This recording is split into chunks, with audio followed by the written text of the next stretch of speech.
오늘은 마가복음 3장 20절에서 35절의 말씀을 가지고 참된 하나님의 자녀라는 제목으로 말씀을 나누고자 합니다. 구글, 삼성, LG, 애플 등등 우리가 말하는 대기업이라는 기업에 가고 싶어하는 사람들이 이야기하는 것 중에 하나는 그 기업의 복지에 대한 것 때문입니다. 이러한 기업에서 자신의 가치를 인정받고 싶어하는 것도 있지만 대기업이 가지고 있는 직원들에게 행하는 그 복지로 인해서 이 기업에서 일하고 싶다라는 그런 이야기를 하는 사람들도 있습니다. 제가 구글 기업에 대해서 구글 기업이 직원들에게 주는 혜택을 베푸는 복지가 무엇인가에 대해서 한번 검색을 해봤는데 높은 연봉은 기본이고 외국어 교육에 대한 지원도 해준다고 합니다. 그리고 업무 시간의 20%를 자유 시간으로 사용할 수 있도록 해주고 휴가도 많고 눈치 없이 휴식도 취할 수 있으며 남녀에 상관없이 육아휴직도 할 수 있다라는 그런 25가지의 다양한 복지 혜택들이 있다라고 네이버에 검색해보니까 그렇게 나오더라고요. 정확한 거는 잘 모르겠는데 대기업이라는 기업 안에서 수많은 사람들 직원들에게 이러한 복지들을 베풀고 있고 이러한 복지가 사람들이 대기업이라는 기업에 가고 싶어하는 이유 중 하나다라고 사람들이 이야기를 합니다. 이러한 복지를 누리기 위해서는 그 기업의 조직원이 되어야만 합니다. 그 기업의 조직원, 직원이 되어 그 기업에 속하여야만 이 복지를 누릴 수 있는 것이죠. 이러한 복지는 오직 그 기업에 속한 공동체에만 허락되는 복지입니다. 이처럼 하나님의 자녀에게 주어진 특권이 있는데 오늘 말씀에는 그 예수님께서 귀신을 쫓는 권능을 보이셨음을 우리에게 이야기합니다. 예수님께서 집에 계셨는데 무리가 다시 모임으로 예수님께서 식사를 하실 겨를도 없이 사람들을 맞이하였습니다. 예수님의 친족들이 예수님의 말을 듣고 예수님을 붙들러 나왔습니다. 그 이유는 예수님이 미쳤다는 것이었죠. 예루살렘에서 서기관들이 나왔는데 서기관들은 예수님이 귀신을 쫓는 그 권능에 대해서 바알세불에게 들렸다 또는 귀신의 힘을 빌려서 귀신을 쫓는다라는 이러한 권능을 행한다라는 주장을 하였습니다. 그러나 이러한 주장은 터무니없는 주장이라는 것을 예수님께서는 말씀하시죠. 예수님은 예루살렘에서 내려온 서기관들의 그 주장에 대해서 다음과 같이 말씀하십니다. 마가복음 3장 23절에서 27절입니다. 예수께서 그들을 불러다가 비유로 말씀하시되 사탄이 어찌하여 사탄을 쫓아낼 수 있느냐? 또 만일 나라가 스스로 분쟁하면 그 나라가 설 수 없고 만일 집이 스스로 분쟁하면 그 집이 설 수 없고 만일 사탄이 자기를 거슬러 일어나 분쟁하면 설 수 없고 망하느니라 라고 말씀하십니다. 예수님을 모함했던 서기관들의 주장이 틀렸음을 말씀하시는 것이죠. 그리고 그들에게 경고하십니다. 바로 성령을 모독하는 자는 영원히 사함을 받지 못한다라는 것입니다. 즉 서기관들의 말 예수님께서 귀신을 쫓는 그 권능이 성령으로부터 받은 권능이다라고 예수님께서는 말씀하십니다. 더 나아가 서기관들의 비난은 하나님 앞에 영원히 죄사함을 받지 못하는 죄악된 행동이다라는 것들도 말씀하시죠. 예수님께서 하신 그 말씀을 통해 예수님의 행함은 성령의 역사였으며 하나님께서 기뻐하시는 일이라는 사실을 우리가 알 수 있습니다. 예수님은 하나님의 아들로서 권능을 받아야 하나님께서 기뻐하시는 일을 행하셨습니다. 그 일은 단순히 예수님에게 유익이 되는 행함이 아니었고 하나님께서 기뻐하시는 일이었음을 이야기하시는 것이죠. 그러나 이러한 말을 듣고 많은 사람들이 더러운 귀신이 들렸다라고 계속해서 이야기합니다. 그때 예수님의 어머니와 동생들이 와서 밖에 서서 사람을 보내어 예수님을 불렀습니다. 무리가 예수를 둘러 앉았다가 예수님의 가족들이 예수님을 찾는 것을 알고 이렇게 말합니다. 당신의 어머니와 동생들과 누이들이 밖에서 찾습니다 라고 말이죠. 이 말을 듣고 예수님께서 대답하십니다. 마가복음 3장 33절에 35절입니다. 대답하시되 누가 내 어머니이며 동생들이냐 하시고 둘러앉은 자들을 보시고 이르시되 내 어머니와 내 동생들을 보라.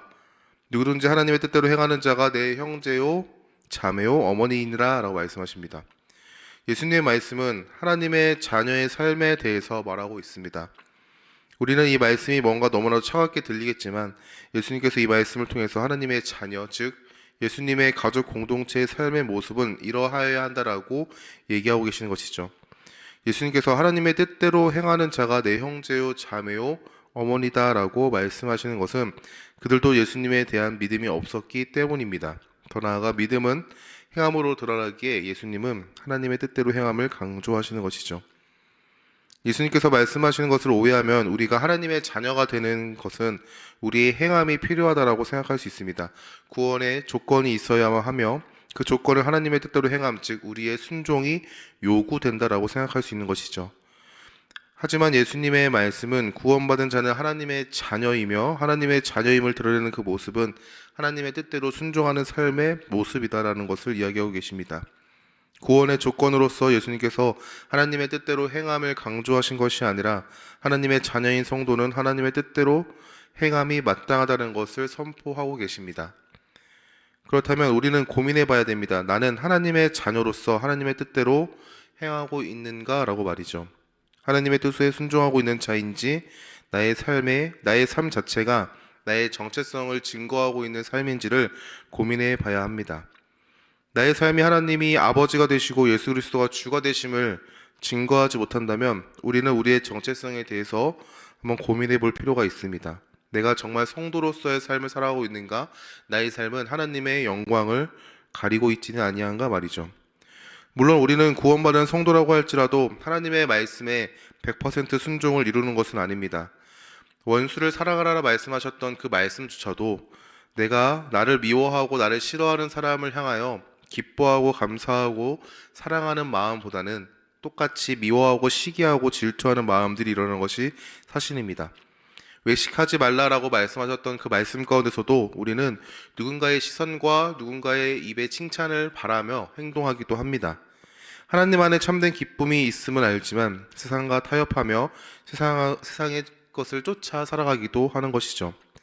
그렇다면 우리의 삶은 온전히 하나님의 뜻대로 행하지 못함이 맞는데 그렇다면 우리는 하나님의 자녀가 아닌가라는 의문을 갖게 됩니다.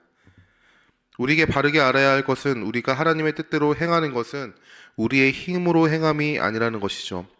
우리의 행함은 내가 인정받기 위해서, 내가 용납받기 위해서 하나님의 뜻에 순종하는 것이 아니라 내가 용납받은 존재로서, 하나님께 받아들여진 존재로서 내가 아무것도 할 수 없지만 그 은혜 안에 살아감을 하나님 아버지께 믿음으로 고백하며 감사하며 그 주의 말씀 가운데 순종함으로 나아갑니다.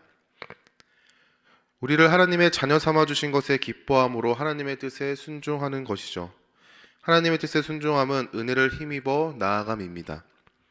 나의 모습은 하나님께 인정받지 못하지만 이러한 나를 용납하시고 받아주신 예수 그리스도의 그 은혜를 힘입어 우리의 삶은 하나님의 자녀된 삶을 드러냅니다. 우리의 삶이 은혜를 힘입어 하나님의 뜻대로 살아갈 때 우리는 하나님께서 허락하신 은혜를 누리게 되는 것입니다. 그 은혜는 죄를 이기는 능력이 되는 것이죠. 우리는 예수 그리스도의 은혜로 죄에서 자유함을 얻었습니다. 그러나 여전히 죄 가운데 거하는 삶을 살아가고 있죠. 육신을 입고 있기 때문에 언제나 죄의 영향을 받습니다. 하지만 그 죄의 영향력을 이겨낼 수 있음은 우리가 하나님의 자녀임을 선포하고 그 은혜를 힘입어 살아갈 때 우리는 죄에서 자유함을 얻고 더 나아가 그 죄를 이겨낼 수 있는 힘을 얻게 되는 것이죠. 예수님께서 귀신을 쫓으신 것처럼 우리는 죄의 권세를 쫓아낼 수 있습니다.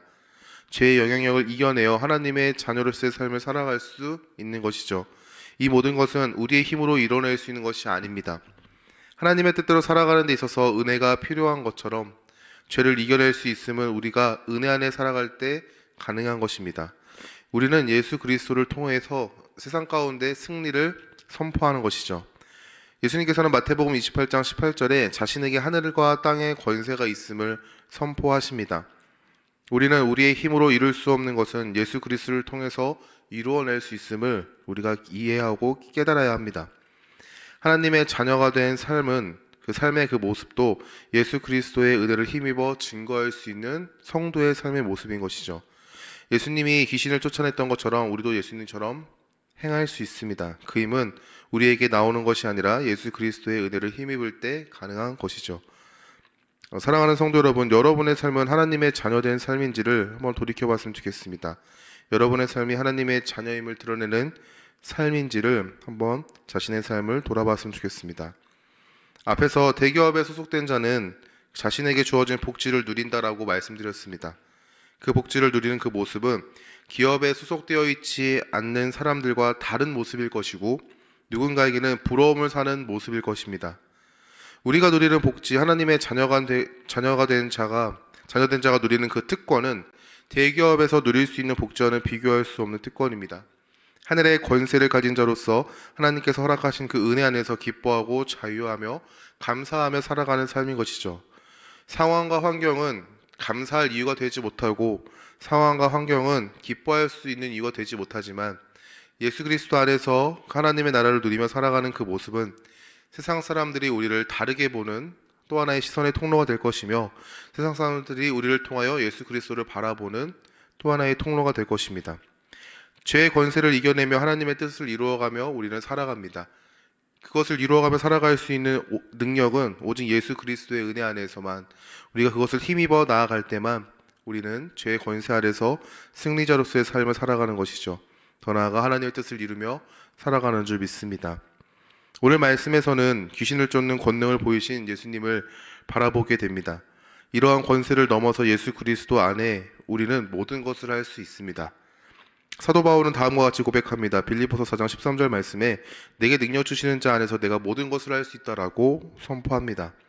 바울의 상황은 자신의 상황이 어떠한 것을 할 수 있을까라는 그러한 고민을 하게 합니다. 감옥에 갇힌 그가 했던 그 한마디는 내게 능력 주시는 자 안에서 내가 모든 것을 할 수 있다. 예수 그리스도 안에 있는 성도 여러분, 여러분의 삶이 하나님의 자녀임을 드러내는 삶이기를 소망합니다. 오늘의 하루가 허락하신 은혜 안에서 기뻐하고 감사하고 죄를 이기고 복음을 전하고 하나님의 나라를 선포하는 그러한 하루가 될 수 있길 소망합니다. 이러한 삶을 살아낼 수 있는 것은 나의 힘과 능력이 아닌 우리가 그 은혜 안에서 살아가고 기뻐하는 모습, 더 나아가 그것을 의지하고 믿음으로 나아갈 때 가능한 줄 믿습니다. 우리가 이러한 삶 살 수 있기를 예수님의 이름으로 축원합니다.